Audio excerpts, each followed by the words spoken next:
Buenos días, tardes o noches, según es el momento en que están viendo esta transmisión. Ya me conocen, soy el profesor Guillermo Peña Arredondo, estoy encargado de la materia de literatura y en esta ocasión vamos a empezar por fin ya de manera oficial lo que viene siendo el momento 2 con la lectura uno de momento 2, la cual es referente a representación de una obra de teatro. Bien, este, muchachos, la vez pasada entramos solamente un poco en materia de lo que iba a ser el tema principal de este segundo momento. Todo el segundo momento de literatura, yo ya se los había dicho, mientras que taller de lectura y redacción tiene como que más temas por momento. Literatura ve uno o dos temas por momento, pero los ve demasiado a fondo.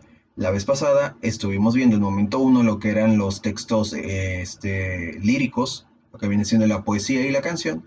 Y en esta ocasión toca revisar lo que viene siendo los textos dramáticos o dicho de otra manera, un guión teatral. También entraría aquí, aunque no voy a ahondar mucho en ello, en lo que es un guión para ya sea cualquier medio audiovisual, televisión, cine, cualquier otro, pero todos los guiones parten de la estructura base del guión teatral. Entonces, en esta ocasión, con esta lectura, vamos a ver cómo es que se escribe un guión teatral, de qué elementos se compone un guión teatral y cómo podemos hacer nosotros para escribir un guión de teatro. ¿Ok? De una manera sencilla, la idea aquí no es que vayan a escribir toda una obra de teatro muy compleja. Puede ser una adaptación de una obra de teatro, puede ser una obra de teatro que ya conozcan ustedes y reescriban, pero es algo sencillo lo que van a aprender. Más que nada a identificar el guión teatral, dividir sus partes y deconstruir su estructura, conocer cuáles son cada uno de los elementos de este guión de teatro, ¿ok? Viene aquí en conocimientos, dice elementos de la representación escénica, que es el guión, la estructura externa y la estructura interna. Recuerden, siempre hablamos de estructura externa e interna en todos nuestros tipos de textos que revisamos en literatura para ver cómo es que los producimos y de qué es que se componen estos elementos, ¿ok? Bien, primero que nada vamos a partir del hecho de que al igual que una novela se divide en capítulos y un poema se divide en versos y se puede dividir en estrofas. Se dividen en estrofas, estas estrofas se dividen en versos y estos versos se dividen en sílaba para contar la métrica. Un guión de teatro se divide en actos y un acto se divide en escenas. Y dicen que una escena se puede dividir en tiempos. ¿Qué quiere decir esto? Eh, por lo general conocemos las obras de teatro que se comprenden de tres actos que son los básicos, ¿no? Primer acto en el que se nos presentan a los personajes, segundo acto en el que los personajes se entran en conflicto y se enfrentan a un problema y tercer acto en el que se resuelve el problema y se resuelven todos los problemas de la obra de teatro. Ok, pero tenemos con que, por ejemplo, nuestro primer acto, déjenme ver si abro un documento de Word para explicarlo un poco mejor, ¿no? Voy a dar un ejemplo eh, más específico, este, un poco más específico de lo que viene siendo el guión de teatro. Voy a tratar de escribir un poco de un guión para que ustedes vayan viendo cómo podemos nosotros escribir un guión, ¿ok? Entonces, tenemos tres actos, estoy presentando mi primer acto. Recuerden, en nuestro primer acto siempre debemos de presentar a los personajes y el mundo en el que se desarrollan, ¿sí?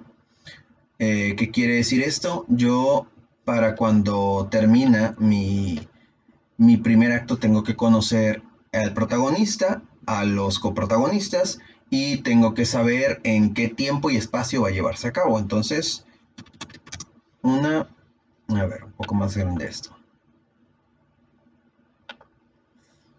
Tamaño 16, vamos a dejarlo en un 20. 8 para que no tengan tanto problema a la hora de ver. Obra de teatro se divide en actos. Acto en escenas y creo que es tiempos, no estoy seguro. Vamos a averiguarlo, porque también se me olvida, no tengo todo de así digamos memorizado, ¿no? Acto cuadro se divide en cuadros. Una escena se divide en cuadros.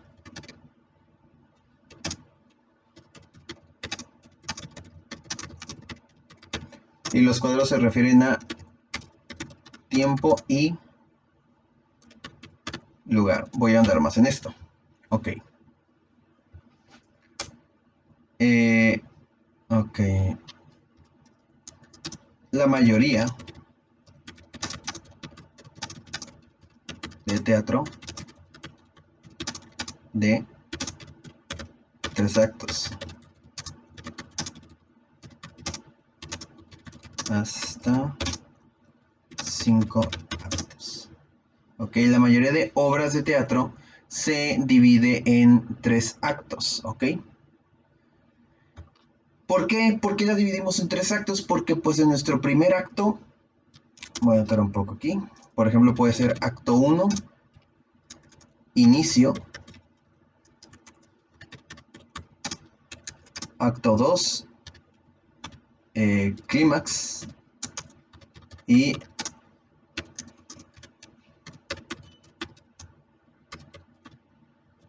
desenlace. ¿Escribí bien desenlace? No, ni clímax. Desenlace con S, clímax con acento en la I. Ok. ¿Qué quiere decir? Cuando ustedes vieron la estructura de un cuento infantil te decían eso, ¿no? Que primero escribes el inicio del cuento, luego haces una confrontación entre el problema que se enfrentan los personajes del cuento y en tu final pues ya le das desenlace a estos problemas. Por eso la estructura más básica de una obra de teatro se divide en 3 para que sea más fácil dividir estas partes. Cuando ya uno es experto o sabe un poco más sobre obras de teatro, puede hacer una obra de teatro de 2 actos y puede hacer una obra de teatro de 5 actos. Es cuestión de decisión o es cuestión de pericia también a la hora de escribir la obra de teatro. Ustedes en la obra que van a hacer, porque les va a tocar escribir un guión para esta tarea, es simplemente una obra de, digamos, 3 actos para que no se compliquen, ¿sí? Para que no hagan algo muy complicado. Simplemente van a escribir un guión que tenga sus 3 actos. Entonces, en mi primer acto, ya les dije, presentar a los personajes y el mundo donde se desarrolla la historia. En mi segundo acto, usualmente en el primer acto ya presentaste a todos los personajes, incluido al villano de la historia, al cual es un personaje que nosotros llamaremos antagonista. Recuerden, el protagonista es el personaje principal, el antagonista es el enemigo de nuestro personaje principal. No precisamente tiene que ser malo, voy a entrar en detalle de eso después. Pero primero tenemos el conflicto. Puede que ya haya presentado yo a mi antagonista, pero si no, en mi segundo acto puedo presentar a mi antagonista y presentarlo junto con el conflicto. Entonces, antagonista y presentar el problema al que se enfrentará el protagonista. Usualmente el conflicto al que se enfrenta el protagonista es provocado por el antagonista, por eso en mi segundo acto es cuando es muy adecuado o queda muy bien presentar al antagonista.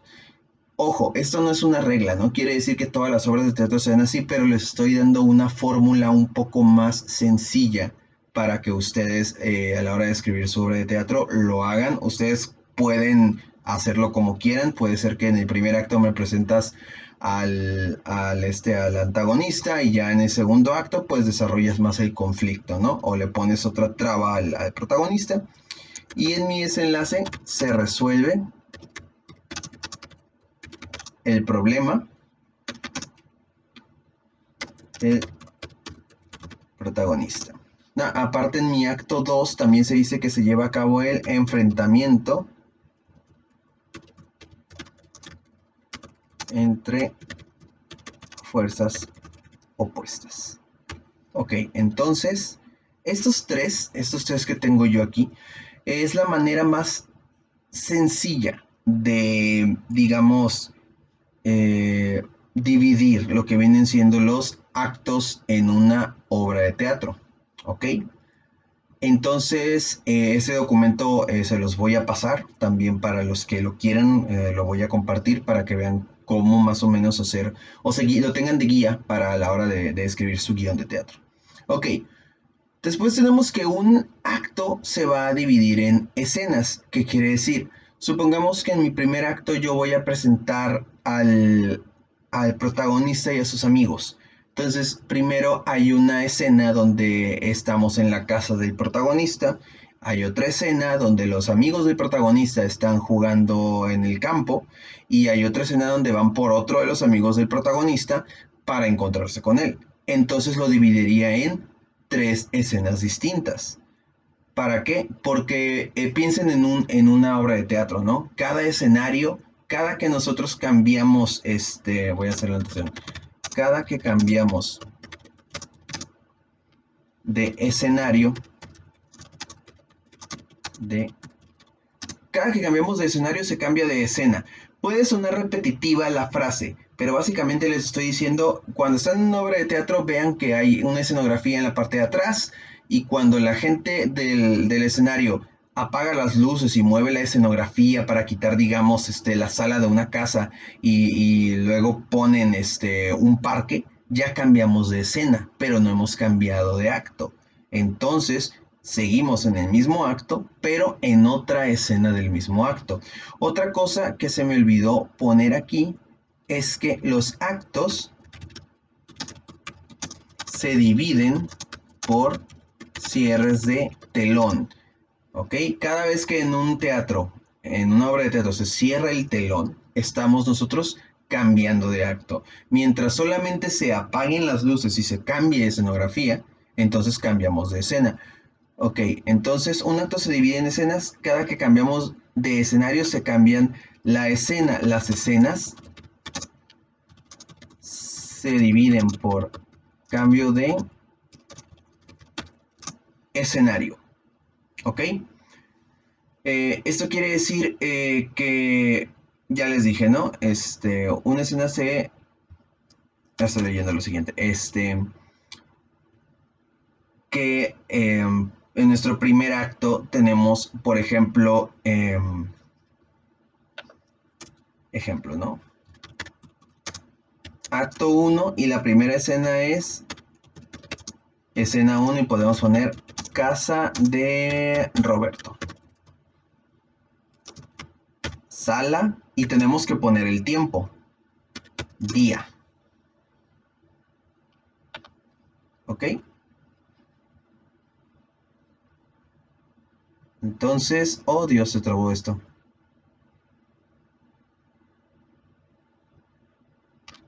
Ok. Cada vez que yo voy a cambiar de escena, voy a apagar las luces, voy a cambiar el escenario y así vamos a cambiar de escena. ¿Ok? De ella. Una es. Creo que se activó el dictado de voz. Ok. Entonces, en el acto 1, escena 1, casa de Roberto, sala, en la sala de su casa y es de día, ¿no? Entonces, en el mismo acto, digamos que quiero cambiar de escena. Escena 2 y ponemos parque del pueblo, día. Ojo, ustedes lo ven así como, nomás está diciendo Casa de Roberto Sala de día o Parque del Pueblo día. Sí, pero esto para la gente que está tras bambalinas, que está detrás del escenario, implica que ellos saben que cuando va a cambiar la escena, tienen que moverse para cambiar la escenografía, para cambiar la utilería que se va a ocupar, porque va a cambiar todo. Incluso los actores que están en escena saben que tienen que salir de escena y tienen que entrar otros actores, ¿sí? Porque en el acto acaba de cambiar una escena. Entonces tenemos acto uno, escena uno, Casa de Roberto, sala, día. Escena 2, Parque del Pueblo, día. Y podemos tener una tercera escena,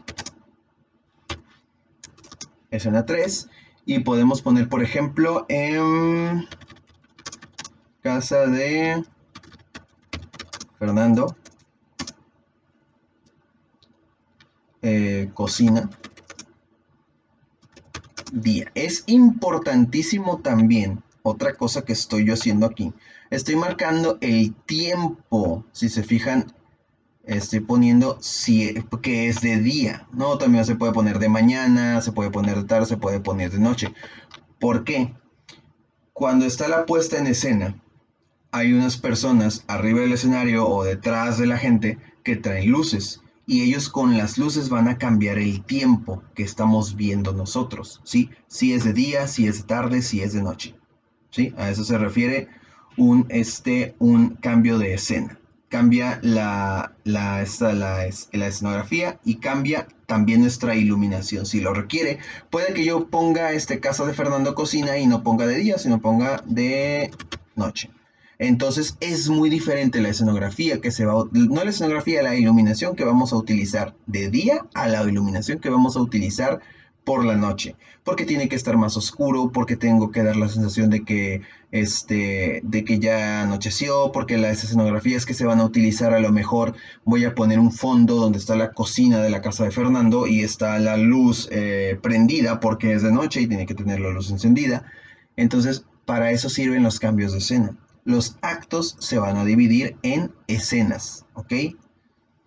Y tenemos finalmente lo que es una escena se divide en cuadros. Los cuadros se dividen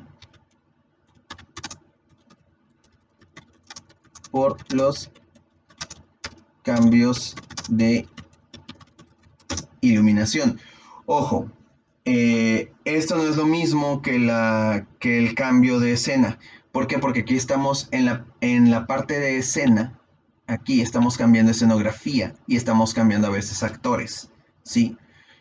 Un cuadro, en lo que viene siendo un cuadro, vamos a cambiar simplemente de iluminación. Por ejemplo, pongan que yo pongo escena 3 y pongo casa de Fernando, cocina, tarde. ¿Ok? Viene siendo, a pesar de que diga escena, es un cuadro. ¿Sí? Para la gente de iluminación, ellos van a saber que es un cuadro por el tiempo que les estoy dando. No, tarde. Ellos tienen que saber que tienen que poner una iluminación que haga parecer que el sol está entrando por la ventana o que está atardeciendo. ¿Ok? Entonces, pongan que yo puedo poner escena 3, casa de Fernando, cocina, noche.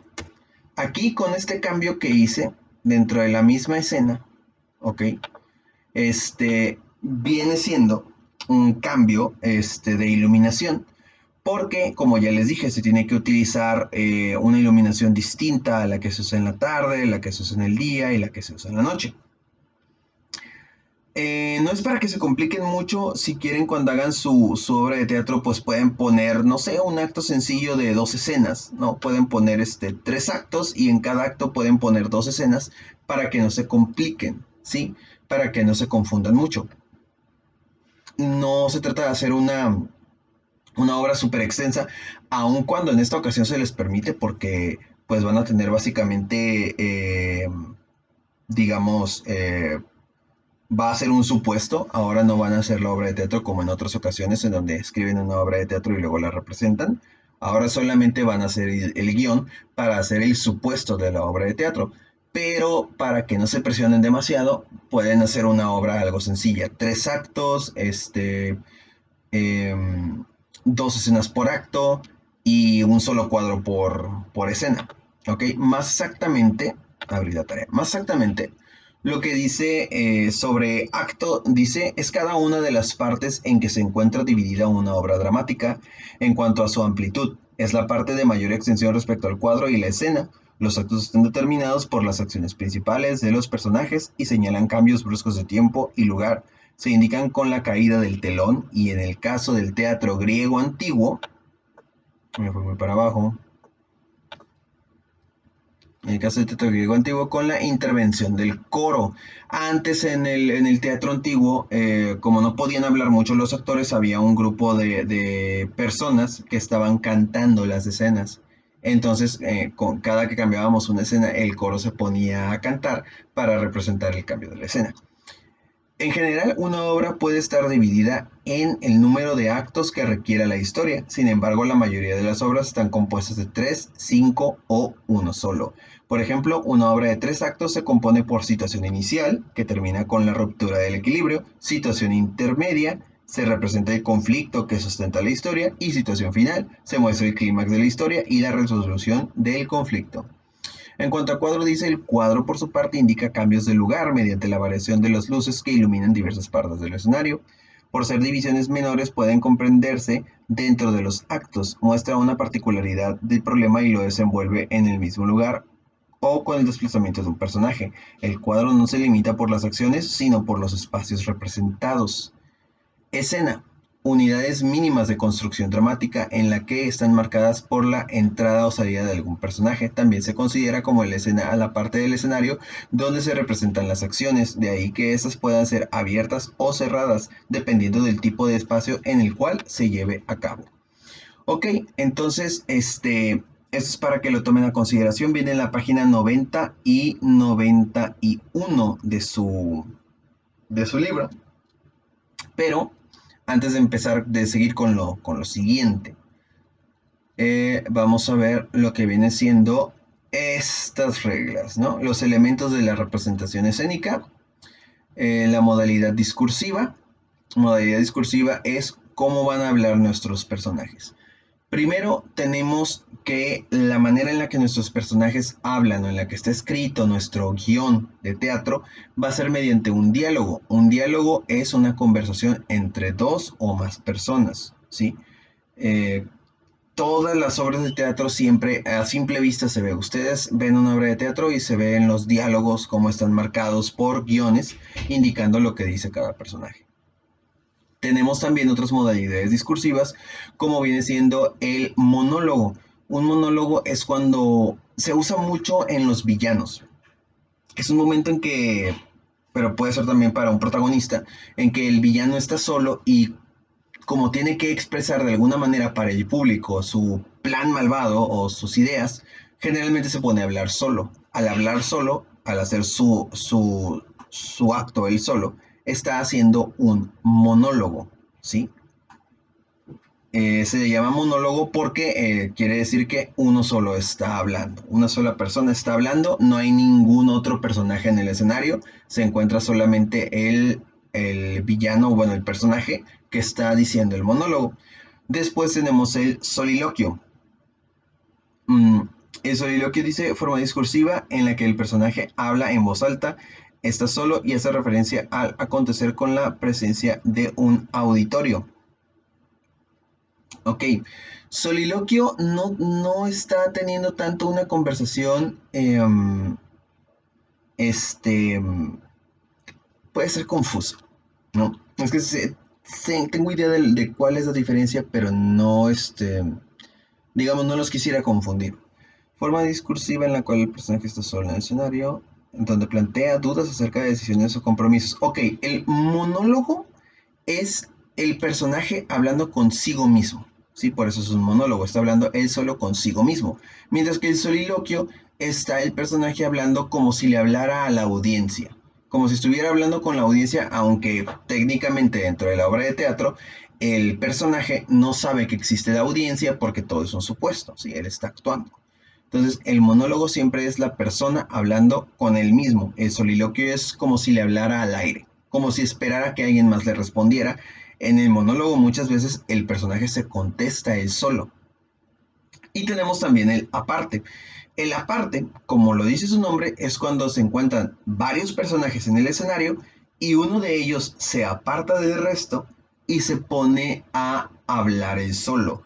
Es un recurso dramático que se utiliza para demostrarnos lo que el personaje está pensando, ¿no? Él está pensando algo aparte de los demás, entonces se aleja de ellos y se pone a hablar solo.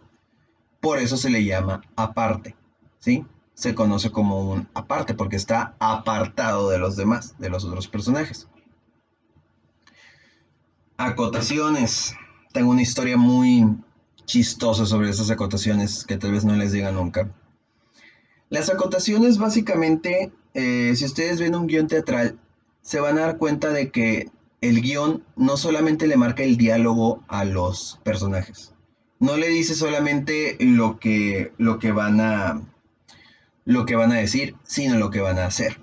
Entonces, en un diálogo muchas veces dice, por ejemplo, Roberto entra a escena, entra corriendo. Entonces el actor que está leyendo la historia y que está leyendo el diálogo sabe que va a tener que entrar corriendo a escena.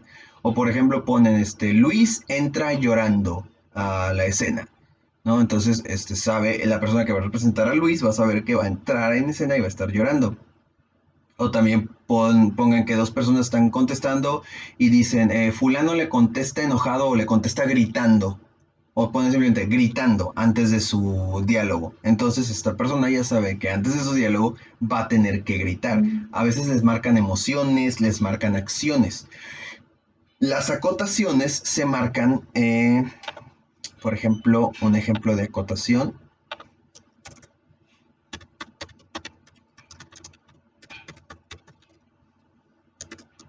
Dos puntos y pongan el que decimos Roberto, guión, y dice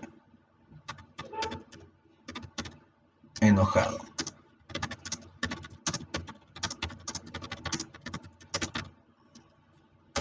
Con signos de admiración porque está enojado. No puedo creer que hayas dicho eso, pero lo dice enojado. Entonces, las acotaciones se van a anotar siempre en un guión de teatro de esta manera. Entre paréntesis y en letra más gruesa que el resto, en letra negrita. Incluso si ustedes quieren ya, si quieren que los actores se den cuenta, los pueden poner en color rojo, ¿no? Para que el actor sepa cuando están diciéndole una acotación, ¿no? O podemos poner Luis, guión. Y riendo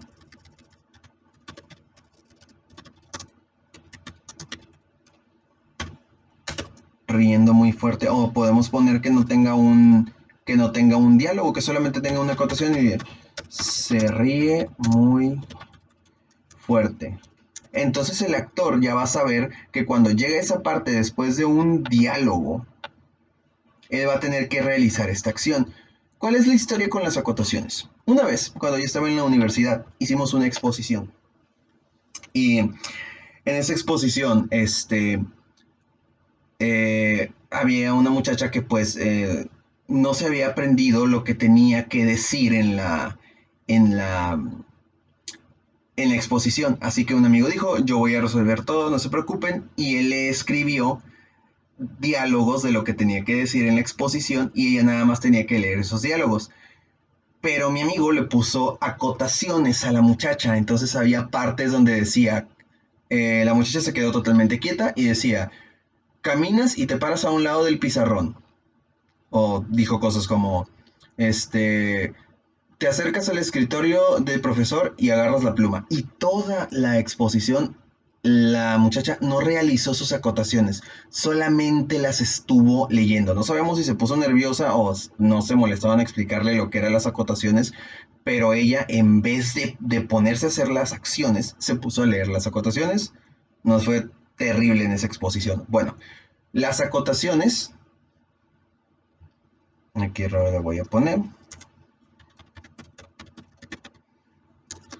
son indicaciones de las acciones que debe de realizar el actor a la vez que dice su diálogo. No siempre, ¿no? A veces puede ser a la vez que dice un diálogo, a veces solamente realiza una acción. Se anotan entre paréntesis y si es una emoción, traten de anotarlo antes del diálogo para que el actor sepa con qué emoción va a decir las cosas.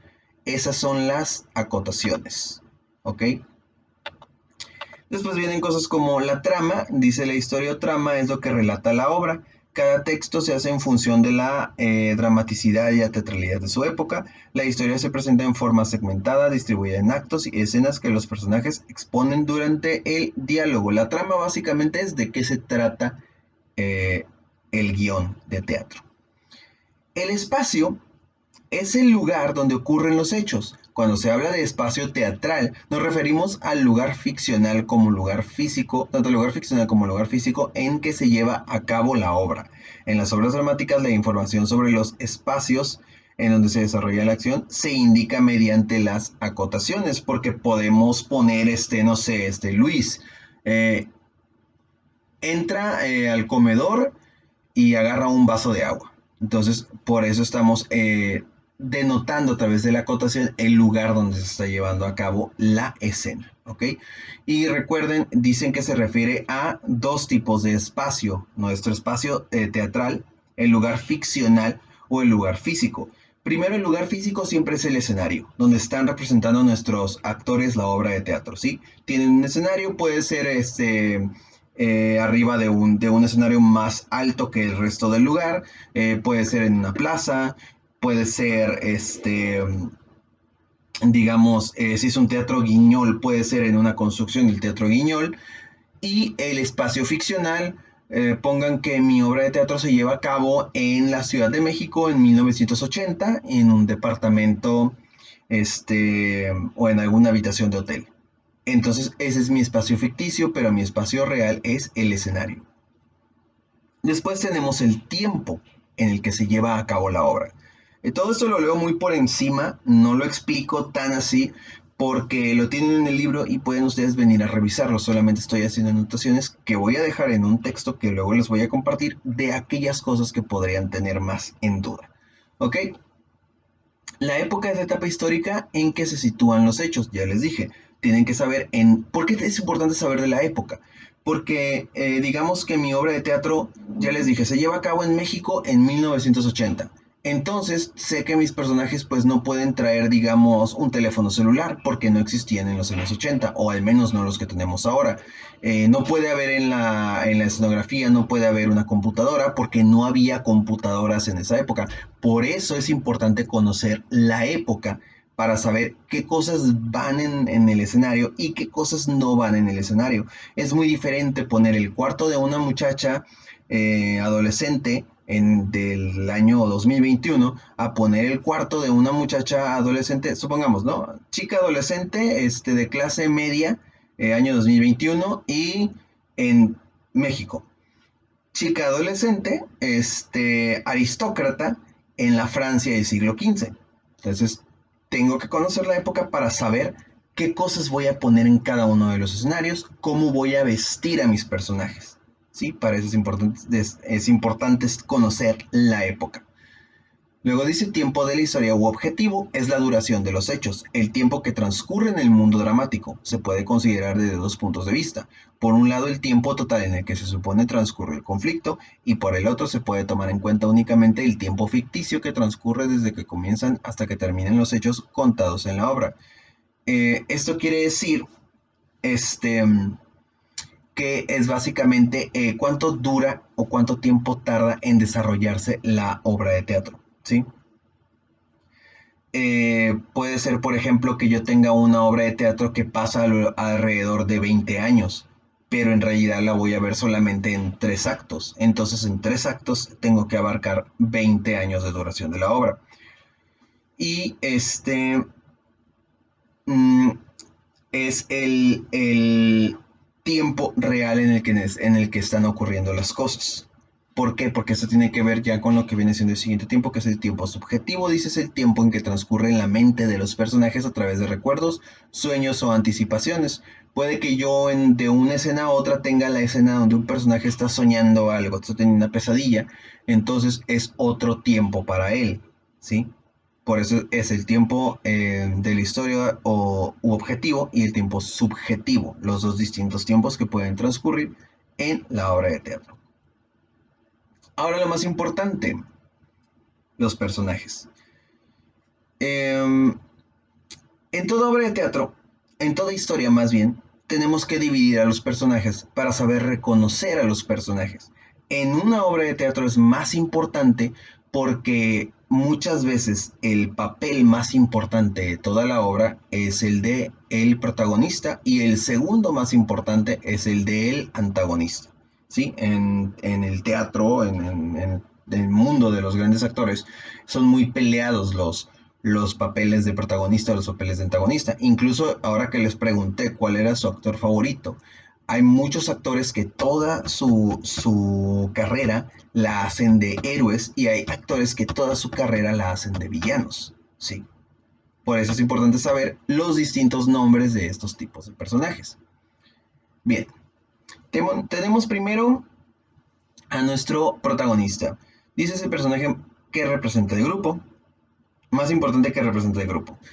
El antagonista, personaje que se opone a los fines del protagonista. Ojo, no quiere decir que sea el malo, lo tenemos considerado como el malo, pero en realidad solo es el que se opone a los fines del protagonista. El antagonista no es malo por sí solo, el antagonista es malo porque de alguna manera le afecta lo que el protagonista está haciendo y él quiere hacer algo adverso, algo contrario a él. Después tenemos a los personajes secundarios, que son aquellos que no representan una de las dos fuerzas en conflicto, sino que suman alguna dando apoyo al protagonista o al antagonista, es decir, los ayudantes ya sea del protagonista o del antagonista. Personajes colectivos, tipos de personajes que a pesar de ser una sola persona representan a muchas otras, como si fuera la encarnación de un grupo, por ejemplo, un representante del pueblo o de los súbditos de un rey. Es decir, son los extras de la película, ¿sí? Son los que, si hay una escena, si yo tengo una escena donde a una persona la están a punto de ejecutar en una plaza pública, tengo que poner a mucha gente que salga ahí de mitoteros viendo la ejecución. Entonces, toda la gente que va a estar ahí nomás parados viendo lo que estaba aconteciendo son los extras de la escena, también llamados personajes colectivos, y se les puede poner un nombre como gente del pueblo o turba de gente enojada. Se les puede poner un nombre colectivo, no son un individuo, son un grupo. Después tenemos a los personajes alegóricos que constituyen la encarnación de cosas abstractas que no son personas. Evidentemente son personajes simbólicos a los que se les dan características de aquellas cosas a las que representan. Esto ocurre en aquellas obras donde participan como personajes, por ejemplo, la primavera, la muerte, pueden ser también dioses, pueden ser también fuerzas de la naturaleza, pueden ser guías espirituales. Por eso son personajes, como se dice, alegóricos. Alegóricos quiere decir que dan a entender algo, son una alegoría de una situación. Después tenemos a los personajes estáticos, que son invariables en sus rasgos, no evolucionan, se comportan de una misma manera desde el comienzo hasta el término de la obra. Ojo, lo anterior era el tipo de personaje según su importancia. Este es tipo de personaje según su modificación durante el desarrollo de la acción. ¿Qué quiere decir? Todos los personajes, hay algo llamado desarrollo de personaje. Todos los personajes se desarrollan dependiendo de cómo afecte la trama. Pero aquí nos están diciendo que hay personajes que no se desarrollan y personajes que sí se desarrollan. Los estáticos son los que desde que inicia la obra hasta que termina son el mismo personaje, no cambian en su personalidad, no cambian en sus ideales. Y los personajes dinámicos evolutivos varían, experimentan cambios de manera conjunta con el desarrollo de la acción, modifican su modo de ser. Pongan que yo tengo un héroe que al principio es un niño miedoso que sale de su aldea en busca de aventuras y todo el tiempo está teniendo miedo, hasta que al final de mi obra yo lo voy a guiar con un desarrollo de personaje a que se convierta en una persona valiente, fuerte y que no le tiene miedo a ninguno de las adversidades que enfrenta. Pero inicié primero como un muchacho miedoso. Este desarrollo de personaje tiene que ser gradual. Yo no puedo poner que un personaje en una escena es un miedoso, miedoso, miedoso y en la siguiente escena ya es valiente y se enfrenta a lo que sea. No, tengo que ponerle situaciones a las que se enfrente y que poco a poco vaya cambiando su forma de ser. Un conflicto más normal, ¿no? Más de la época cotidiana. Pónganle que tengo el personaje de un papá que no acepta los gustos y las modas de su hijo, de sus hijos, ¿no? Es muy conservador, no le gusta que salgan a fiestas, es muy regañón, pero conforme pasa mi obra de teatro, hay escenas en las que, no sé, de alguna manera, a través de peleas con sus hijos, a través de enojos o de que, no sé, los hijos se meten en algún problema y el papá va a ayudarlos y él se acuerda que él también era de esa manera, era rebelde o era fiestero. Entonces se acuerda de cómo era él o algo le recuerda a él y reconecta con sus hijos, entonces cambia de ser un padre regañón a ser un padre un poco más comprensivo y saber que sus hijos son adolescentes y están cambiando. No hice un cambio drástico de que el papá era enojón en una escena y a la otra ya es súper buena onda, sino que el cambio se dio con un conflicto, con una escena. No se cambia de la nada, ¿no? Luego tenemos a los tipos de personajes según la complejidad de los rasgos que los constituyen. Tenemos a los planos o lineales que presentan un solo rasgo dominante y absorbente. Ejemplo, la bruja mala o la princesa buena. Esa es la manera más sencilla de escribir a un personaje. Tengo un villano, lo visto de negro, lo pongo rodeado de esqueletos, le pongo una mascota como un cuervo o un murciélago o un gato negro que representa que es malo, malo, malo, malo. Y tenemos, por ejemplo, a un héroe de la justicia que es muy buena persona, que siempre trae una armadura reluciente, ayuda a todo mundo, es muy digamos, sin, digamos, nada que le puedas criticar. Es una persona totalmente buena y sabes que es el bueno del cuento, ¿no? No es malo escribir un personaje plano. Ayuda mucho escribir un personaje plano para delimitarlo. Más cuando estés empezando a escribir teatro para escribir algo muy sencillo, ¿no? Un héroe que es bueno, bueno, bueno y no es malo en ningún momento. O un villano que es malo y es malo solamente porque sí y ya. Y personajes de relieve redondos que presentan más de un rasgo caracterizador en su personalidad es polifacética, ya que son capaces de sorprender con un cambio o variación significativa. Supongamos que yo tengo como personaje a un villano, a un rey malvado, ¿no? Que es totalmente malvado y tiene a la gente de su reino subyugada y le está haciendo la guerra a otros reinos, pero por otra parte yo veo que este rey malvado tiene una hija a la que cuida y a la que quiere mucho y a la que quiere proteger de todo y por eso le hace la guerra a otros reinos porque no quiere que vengan a lastimar a su hija y tiene una esposa muerta a la que pues a la que le juró que protegería a la niña y por eso es un personaje que a pesar de que tú lo ves como villano dices wow, o sea, realmente no es solamente un villano, tiene muchas facetas, muchos rasgos. Entonces, esos son nuestros tipos de personajes.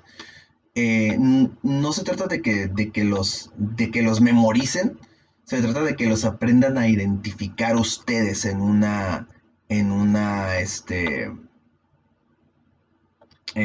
obra de teatro, en una película, incluso ustedes se pueden ver una película de superhéroes o una película de acción y dicen, ese es protagonista o ese es antagonista o ese es personaje secundario o este personaje es totalmente plano, no lo supieron desarrollar, o este personaje sí tiene desarrollo de personaje, ¿no?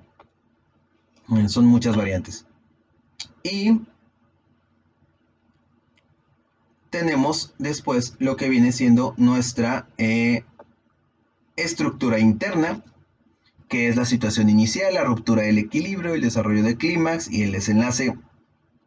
Como ya les dije, esto viene siendo o viene saliendo en lo que es se le conoce como el camino del héroe, que representa todas las adversidades que tiene que pasar un héroe para lograr su viaje placentero, ¿no? Su viaje victorioso a través de una problemática. En la situación inicial dice se identifica con escenas cortas que aluden a los antecedentes de la obra. En esa escena se dan a conocer los personajes y la situación donde se genera la obra. Ok. Eh, Vamos a contar, por ejemplo, un cuento sencillo, como Caperucita Roja, ¿no? Situación inicial. Caperucita es una niña que vive en el bosque con sus padres y tiene que llevarle medicamentos a su abuelita, o tiene que llevarle comida porque su abuelita está enferma y vive muy alejada de ellos. ¿Ok? Esa es mi situación inicial. En eso empieza la obra. Ruptura de equilibrio. Concretamente es el comienzo de la acción y se refiere al momento en que algo rompe con el equilibrio de la situación inicial. Es una fuerza que aparece en conflicto. Esta lucha, que puede representarse de diversas formas, es la que mantiene la tensión dramática de la obra. Cuando Caperucita va a la casa de su abuelita, le dicen los papás, pero ten cuidado porque en el bosque vive el lobo y no te vaya a querer comer o no te vaya a querer hacer algo malo. Entonces, Caperucita, cuando va caminando por el bosque, se encuentra al lobo, pero obviamente disfrazado de una persona, y el lobo le dice, oye, yo sé otro camino para que llegues más rápido a la casa de tu abuelita. Entonces Caperucita, que es inocente, le hace caso al lobo y se va por otro camino, dándole tiempo al lobo para que llegue a la casa de su abuelita y haga su fechoría. Ya rompimos el equilibrio. Caperucita solamente ocupaba ir del punto A al punto B, pero el lobo la mandó al punto C. Entonces, al desviarse ya de su camino, hubo una ruptura del equilibrio. Desarrollo clímax. En este momento de la obra, en este momento de la obra, cuando ya se estableció el conflicto, da inicio a la lucha entre varias fuerzas para lograr la superioridad, generalmente entre el protagonista y el antagonista de la obra. Para no leer todo lo que viene ahí, este, el clímax podría ser: Caperucita llega a la casa de la abuelita, se encuentra con la abuelita, la cual se ve muy rara, no parece ser ella, y entonces le empieza a hacer un interrogatorio debido a que nota ciertas características físicas que son diferentes a lo que ella recuerda de su abuelita, ¿no? Es la parte que concluye con Caperucita preguntándole a la abuelita, oye, ¿y por qué tienes una boca tan grande? La abuelita revela ser en realidad el lobo disfrazado y le dice, es para comerte mejor, y la devora de un bocado. Aquí ya entramos en un clímax de, oh, wow, o sea, entonces tanto la abuelita como Caperucita fueron devoradas por el lobo. Ya no hay nada que pueda arreglar esto. Entonces viene el desenlace. Dice, una vez que pasa el punto crítico o clímax, se desarrolla un nuevo orden de equilibrio, el momento en que culminan todas las acciones de los personajes y sobreviene el regreso al orden inicial. En este momento el protagonista logra su objetivo y se presenta una solución, en ocasiones alegre y en otras desgracia, dependiendo del género dramático de la obra. En nuestra obra de Caperucita, cuando son devoradas ambas por el lobo, llega el leñador que estaba pasando casualmente por afuera de la casa de la abuelita, se escucha los gritos de Caperucita, entra y con su hacha mata al lobo, decapitándolo y sacando a la abuelita y a Caperucita de las entrañas del lobo. Entonces ofrecimos un desenlace de una manera favorable para los protagonistas. ¿Okay? Es un ejemplo básico de cómo crear una estructura interna de un guión. Ustedes, cuando hagan su guión, van simplemente a pensar qué es la historia que quiero contar, y se pueden venir a este cuadro de la página 91 y sobre estos mismos cuadros escribir la historia a grandes rasgos antes de escribir el guión, antes de desarrollar bien el guión que ustedes van a hacer, el cual viene como parte de la tarea. En esta parte dice: aprendizaje esperado, desarrollo de su potencial artístico a través de la creación de un guión teatral y su representación, favoreciendo la sensibilidad y la conciencia social ante las situaciones de su entorno. Actividades de aprendizaje. Actividad 3. Creando un guión teatral a partir de una problemática social. Primero dice: identifica las problemáticas sociales de tu comunidad. Elige una temática social de tu agrado y, una vez seleccionada la temática, procede a la elaboración de un guión teatral. ¿Por qué problemáticas sociales? Para que lo hagan más sencillo, ¿no? Puede ser un guión que hable acerca de la contaminación, o puede ser un guión que hable acerca de los embarazos no deseados. o puede ser un guión que hable acerca de los muchachos que abandonan la escuela, cualquier cosa, lo que ustedes quieran, para que sea un poco más sencillo. Recuerden, tomen en cuenta que este guión lo podrían llegar a representar, así que traten de hacer un guión sencillo, con pocos personajes, unos 3 4 personajes, diálogos entre ellos que discutan un conflicto y que lo logren resolver en, digamos, 3 actos, ¿no? Ya les dije, no tiene que ser nada difícil, puede ser primer acto, segundo acto, tercer acto, y en cada acto ponen 2 escenas. Por ejemplo, es un ejemplo, pueden ser 2 escenas, pueden ser 3 escenas, puede ser un acto de 2 escenas, otro de 4 escenas, como ustedes vean necesario. Es un guión sencillo, no debe de ser nada muy complicado. La lectura viene desde la página 89, 87. Desde la página 87, que viene siendo lo que es la creación de un guión teatral. Yo les voy a compartir en WhatsApp también el documento que desarrollé y que a lo mejor le voy a poner un poco más para que se enriquezca un poco más lo que viene siendo la estructura de un guión, para que ustedes a la hora de escribir lo tengan un poco más fácil, ¿ok? Entonces, muchachos, gracias por haber atendido. Creo que esta vez sí me extendí bastante más de los 30 minutos. No sé, ya veré cuando ya tenga la grabación. Entonces, gracias por haber atendido. Les estoy asignando esta tarea. Creo que les voy a dar un poco más de tiempo en esta para que la lleven a cabo, porque sé lo difícil que es hacer un guión. Recuerden, nada muy complicado, ¿ok? Nada muy complicado, y recuerden que su guión tiene que tener los nombres de los personajes, las acotaciones de los personajes y un título, ¿sí? Tiene que llevar un título para su obra de teatro, la cual podrían o no podrían, pero sí podrían, representar tal vez en un futuro. Así que, por favor, escriban algo sencillo, no se compliquen mucho, ¿ok? Entonces, muchas gracias por haber atendido y nos estamos viendo. Hasta luego.